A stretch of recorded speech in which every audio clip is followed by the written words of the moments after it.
And so being that this is Bathurst, had to do a ride-along review. And this year, I've got Damien's white R32 GTR. You said it was a 92? Yeah, 92 model. Yeah, 92 model. It's got a standard 2.6 block with a 62-66 turbo. It's been sent off and had the OCD Works, the T51R mod. Yep. And like the sound this thing makes, I actually like it better than the T51R.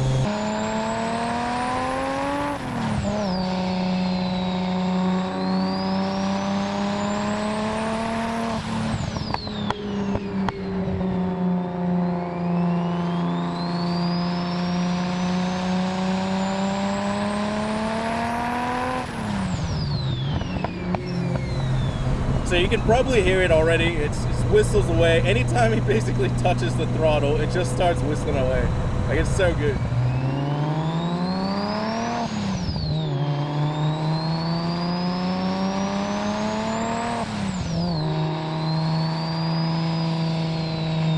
Wheels and tires that you have on it.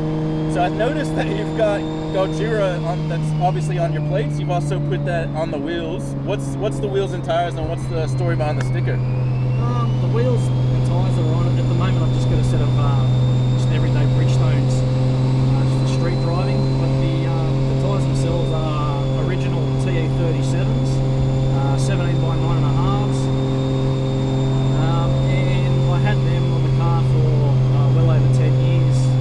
And when I bought them, they were originally bronze, and the owner before me sort of painted the faces satin black. They always had a few stone chips and like a little bit of rash on them, and I finally bit the bullet and stripped them all apart and powder coated them in a gloss black so they're easy to clean. Yeah. Because with satin black they just always look a bit dirty. And rather than go through the headache of trying to source original TE37 stickers, I thought, I'll go something a little bit custom. So on the gloss black wheels I've gone with just a simple white sticker in Nissan font. Word Gojira, the same as my plates. Yeah. And the R's just got the white outline and it's red, just like the GTR badge. Yeah, it looks good. And like, because of, I guess you said earlier, because of the brake dust, it actually looks like they're engraved. Yeah, it does. It looks good though. I really like it. And then another piece about this car that's, I guess, pretty unique and goes a bit against the grain is the fact that you've got it wingless. Yeah, well, I always liked the slick look. Like, don't get me wrong, I absolutely love the look of the 32 GTR with a wing on it, and I have at times thought, should I put one on? But no, I just thought it looked nice and clean and tidy. It just had very clean lines, and when I was buying the car, I was like, you know what, I'm going to try and find one without a wing. And it just so happens that this white one, because I wanted a white to start with, it came like that from Japan, and it had no wing, and I thought, it's just perfect. It was what I was after. Yeah, nice. What's done with the gearbox? The gearbox is a ticking time bomb. It's still a stock 32 box. See, we built these cars wrong. Yeah. Everyone says you should do the supporting mods first and then build the motor. Yeah, where's the fun in that? Yeah. Where's your sense of adventure? Where's a little bit of risk? No, I mean, in saying that, like you've had the car, what, 16 years now? How many gearboxes have you gone through? Still on the same one. So there you go. Stock box, stock diffs. But yeah, that's yet to be changed. I've got the Quay front and rear diffs at home, waiting to go into it, just when I've got a bit of extra money. Same as the GTS 4.4 diff gears, which should liven the car up around the track, and it should be quite snappy. Nice. Have you taken this to the drags yet? No, I haven't. Oh, okay. There's been a few bits and pieces that I wanted to do before I actually take the car and give it absolute hell. Like I want to put a proper catch can. At the moment, it's just got a small catch can that sits up where the ABS used to be, because it's had an ABS delete. Yep. But with the way the motor's built by Croydon, they built it to take circuit racing, so it's the tolerances are a little bit looser and it does breathe a bit. So I've taken it to a circuit once, and the plugs didn't quite like it, so it definitely needs a proper catch can put into it before I give it hell.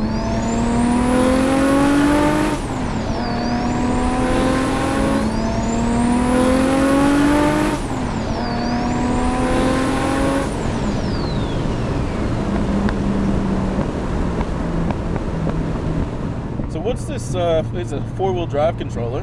What computer are you running?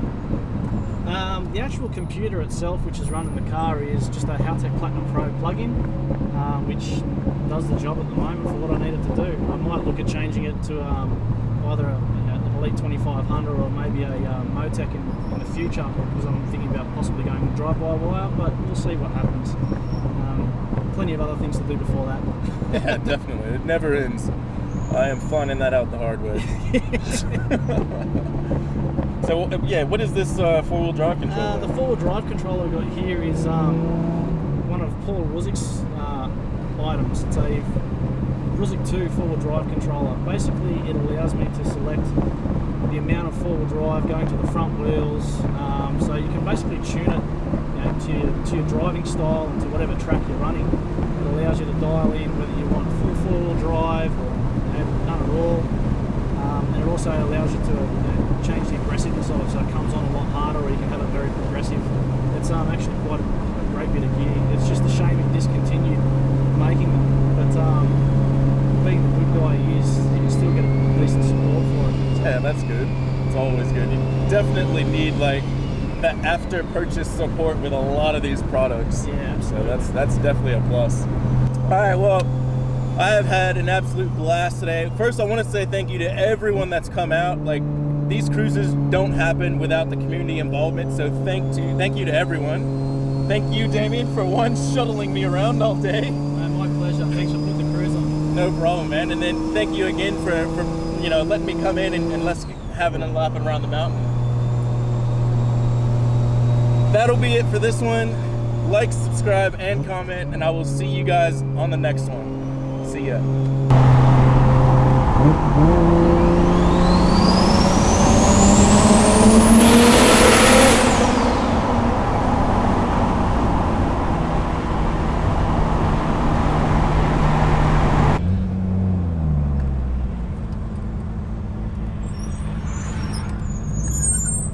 Good afternoon, random breath How you doing? testing. Yeah. Do you have your driver's license, please? Certainly do.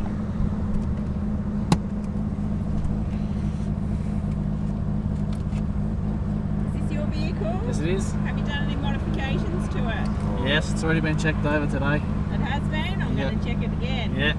Just count 1 to 10. 1, 2, 3, 4, 5, 6, 7, 8, 9. Pop the hood for me. I'll get you to jump out and lift it for me. There we go.